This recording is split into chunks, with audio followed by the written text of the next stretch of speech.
वीर बालक बादल की कहानी सुनने के साथ साथ चैनल को सब्सक्राइब कर दें ताकि हमेशा नई कहानी आपके लिए लाती रहूं।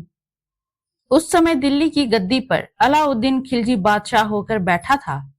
वह बहुत धूर्त तथा निष्ठुर बादशाह था।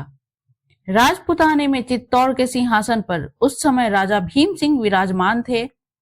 अलाउद्दीन ने सुना कि राणा की महारानी पद्मिनी बहुत ही सुंदर हैं। वह पद्मिनी को किसी भी प्रकार पाने के लिए बड़ी भारी सेना लेकर राजपुताने गया और चित्तौड़ से थोड़ी दूर पर उसने अपनी सेना का पड़ाव डाला। उस धूर्त ने राणा के पास संदेश भेजा, मैं पद्मिनी का प्रतिबिंब शीशे में देखकर लौट जाऊंगा। महाराणा भीम सिंह इतनी बात के लिए व्यर्थ रक्तपात करना अच्छा नहीं समझा। उनके बुलाने पर अलाउद्दीन दुर्ग में आया।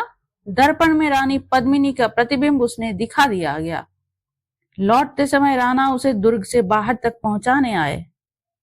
दुर्ग से बाहर आकर अलाउद्दीन ने पहले से ही सैनिक छिपा रखे थे।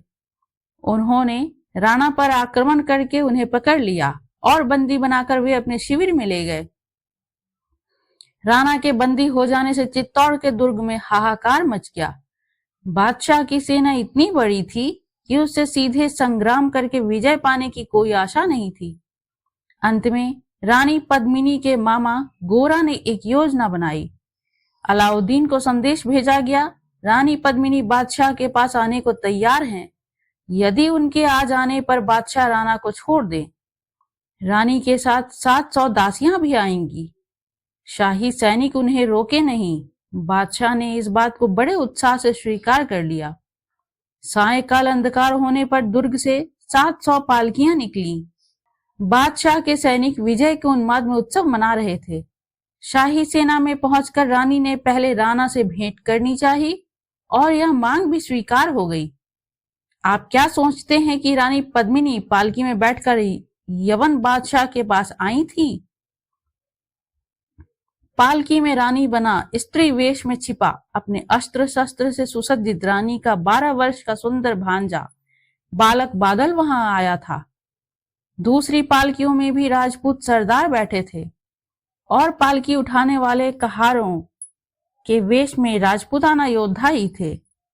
राणा को मुक्त करके घोड़े पर बैठाकर कुछ सैनिकों के साथ दुर्ग की ओर उन्होंने भेज दिया और स्वयं अलाउद्दीन की सेना पर शस्त्र लेकर टूट पड़े।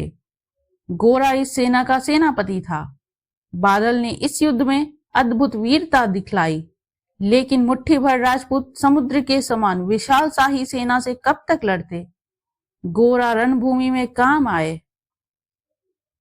दोनों हाथों से तलवार चलाकर यवन सेनाओं को गाजर मूली की भांति काटता हुआ बालक बादल दुर्ग में पहुंच गया। अलाउद्दीन चाहता था कि इस युद्ध का समाचार दुर्ग में ना पहुंचे। अचानक का आक्रमण करके वह पद्मिनी को पकड़कर दिल्ली ले जाना चाहता था, किंतु उस 12 वर्ष के बालक ने उसकी एक भी चाल चलने नहीं दी। दुर्ग में समाचार पहुंचते ही राजपूत वीरों ने केसरिया बना पहना और निकल पड़े धर्म एवं मातृभूमि पर मस्तक चढ़ाने। बड़ी कठिनाई से अलाउद्दीन को विजय प्राप्त हुई। अपनी अधिकांश सेना की बलि देकर जब वह चित्तौड़ के पवित्र दुर्ग में घुसा, तब वहां बहुत बड़ी चिता धाएं धाएं करके जल रही थी। राजपुताने की देवियां पापी पुरुष के स्पर्श से बचने के लिए अग्नि में प्रवेश करके स्वर्ग पहुंच चुकी थीं। अलाउद्दीन ने अपना सिर पीट लिया।